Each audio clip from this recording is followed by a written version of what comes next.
Hey you guys, it's Peter and welcome to my channel Peterisms, where I tell stories of my life and just little things that I have learned as I have grown into the person that I am today. And I just went and grabbed the two Melody Beatty books. I know people have been asking me, they're like, do more recovery videos over here, do more recovery videos over here. So if there are recovery topics that you would like me to talk about, put them in the comment section below and I will pick them out and I will do entire videos just on those topics because I love talking about recovery and addiction. You guys know that. So please put that in the comment section below, and I will read these meditations, and I'll see if I can kind of like pull out something from recovery maybe as I'm talking about them, so we can kind of talk about, you know, both things in there. So these meditations, the titles are interesting. They don't seem like super deep topics to me, so we're going to get right in to reading them. The first one that I'm going to read is from Journey to the Heart by Melody Beatty, and the meditation for today is Honor Winter's Lesson, and from January 13th. Honor Winter's Lesson. See the pine trees and learn their lesson, a friend once said.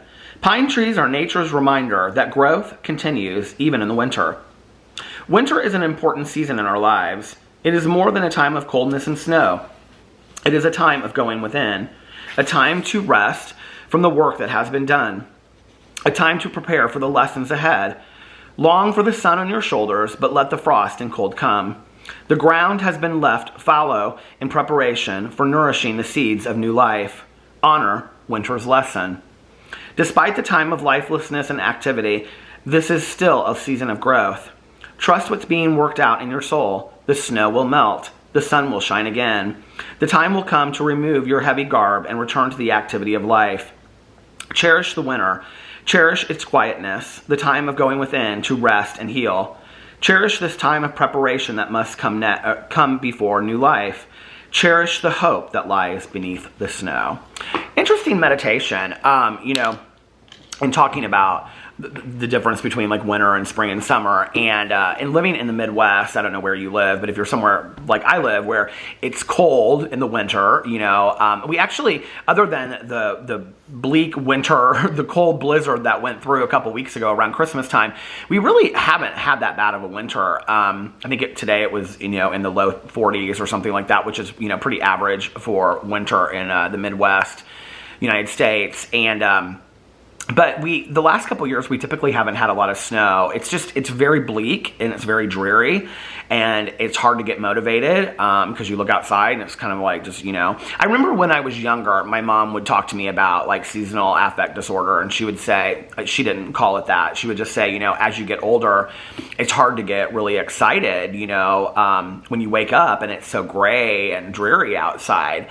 And, when I was younger, and we would have snow, and we would have snow days. I would always get excited. We're going to have a snow day today or whatever, I didn't really think much about it. And I guess maybe I need to look at it a little bit more the way that I did when I was a child. I'm going to reference something here in just a second where I would be so excited to have like a movie marathon on a, really cold day, or, just like burrow in with a book, and just have like a really, like drink hot chocolate and read a book and, I don't know, Encyclopedia Brown or something like that. And maybe that's the attitude that I need to take. I think the attitude that I have today is I can't wait till spring. I can't wait till summer. I can't wait till the pool's open. I can't wait till I can sit on my front porch and get flowers. And what am I going to do with my garden? And I think about all that stuff. And so it's like January, February, March, I just want to pass by like that. I just want them to be gone.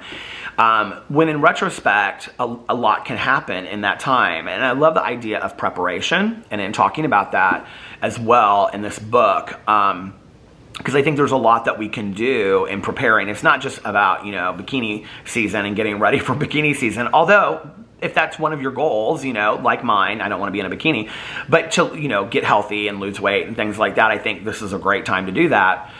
The other night, I sat down right in this chair right here. Alex and Boo Radley were asleep upstairs.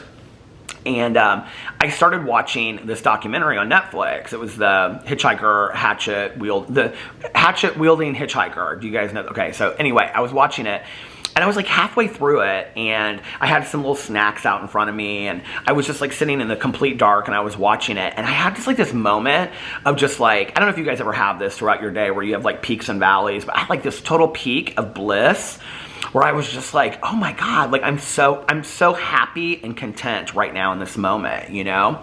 And I think that is one thing that winter is really good for, you know, is these very cozy moments. I love the word cozy. You guys know, if you watch my other channels, it's one of my favorite words. And I love the idea of like putting a bunch of blankets on the bed. And, you know, Alex is actually upstairs right now asleep. He came home from work and went to sleep and I went and I looked and to get my t-shirt to do some videos.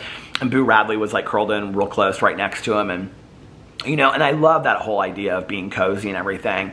I also think the winter is a really great time to come up with goals that you want to achieve. You know, for me, I think it was like 2 days ago, I was in an Uber and the guy wasn't real talkative. And so I was like making a list of like all of these things that and they're all just like menial things. It was like, you know, take this to the basement, do this, you know, take down the Christmas trees.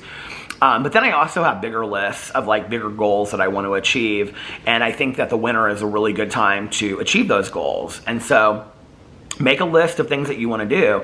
You know, and even if you say, I'm going to do these 2 goals in January, these 2 goals in February, and these 2 goals in March, by the time that April rolls around and, you know, spring is here again, that's 6 major goals that you've achieved, which is a pretty big deal, right? When we think about achieving these goals. So, all right, good meditation. The next meditation, hold on a second, I like the title of this one, is Good Feelings, January 13th. And this is from The Language of Letting Go by Melody Beatty. When we talk about feelings in recovery, we often focus on the troublesome trio: pain, fear, and anger. But there are other feelings available in the emotional realm: happiness, joy, peace, contentment, love, closeness, excitement. It's okay to let ourselves feel pleasurable feelings too.